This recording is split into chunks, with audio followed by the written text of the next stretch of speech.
Today I'm going to explain the three main driving forces behind all success. Number one is persistence. When we're persistent, we go in with the understanding that there's going to be mistakes, there's going to be problems, and things are not always going to go the way that we want them to. When we're persistent, all those other factors don't matter. All that matters is that we see a goal, we see and envision a way that we can achieve it, and we go towards that. We're persistent. We try one thing, we fail, and we try something else. We go one direction, it's blocked, and we try to go another way. We don't have the resources we need, and we find the resources that we need. That's persistence. Persistence is an understanding that you're going to do whatever it takes, whatever you need to get to where you want to go. And no matter what's in the way, it doesn't matter. You're going to be persistent. So persistence is absolutely vital in chasing success. If you're not persistent, when we continue to go towards our goals or try to achieve something, then you stop.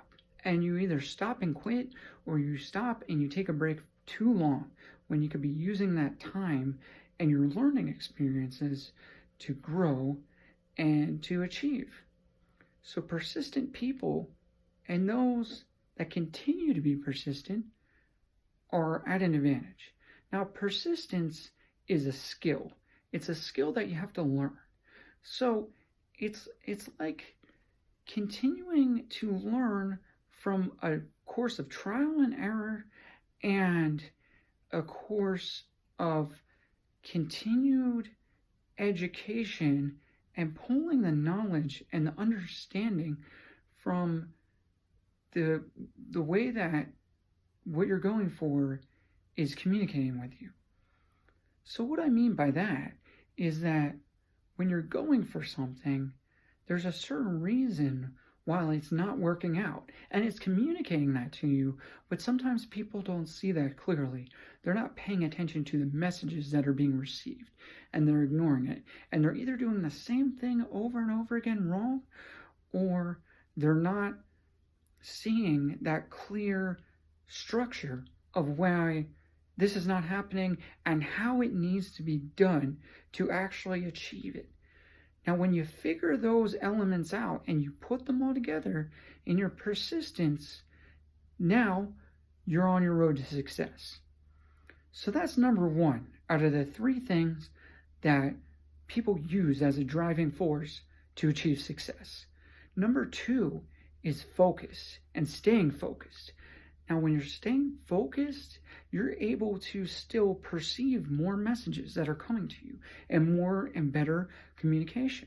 So as you're going for your goals and the world and your goals are again talking to you, you are receiving it because you're focused. You're paying attention. You're paying attention to what's currently going on, what's working, what's not working, and what needs to be done to get where you're going.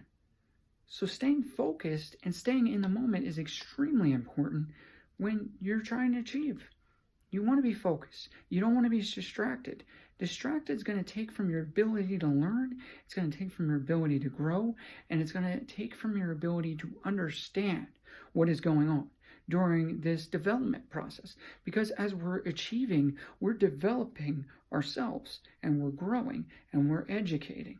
So staying focused is your power that you can use to learn quicker, to receive the messages quicker, to be more educated in the moment and as you're going through.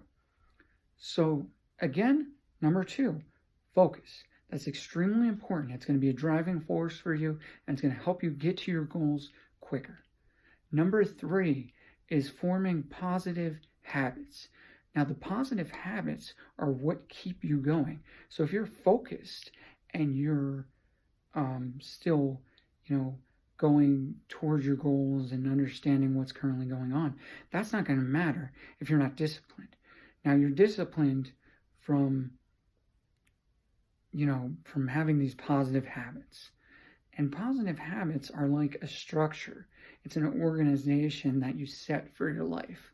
So one positive habit might be that you get up at 6 o'clock every morning.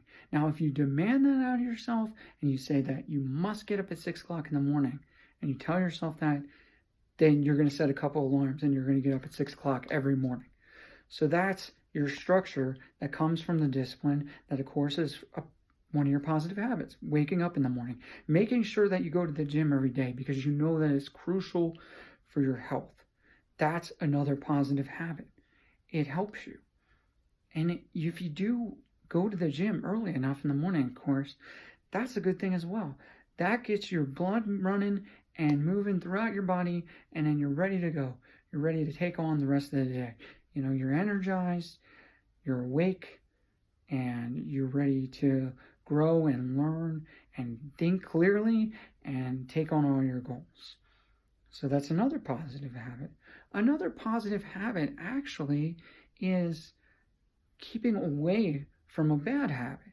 So for example, if instead of drinking a lot of soda or indulging in a lot of caffeine or coffee or something like that, if you drink a lot of water, you're substituting a bad habit for a good habit. So now you got another positive habit.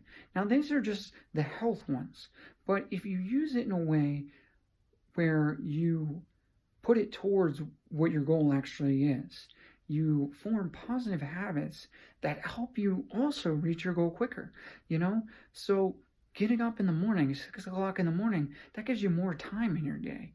You got a lot of things to do if you want to achieve something big. You got a lot of steps that you have to take. So the more time you have to do that, of course, the quicker you get there. And while everybody is waiting around and waiting for something good to happen to them, you're actually taking steps and moving in a positive way.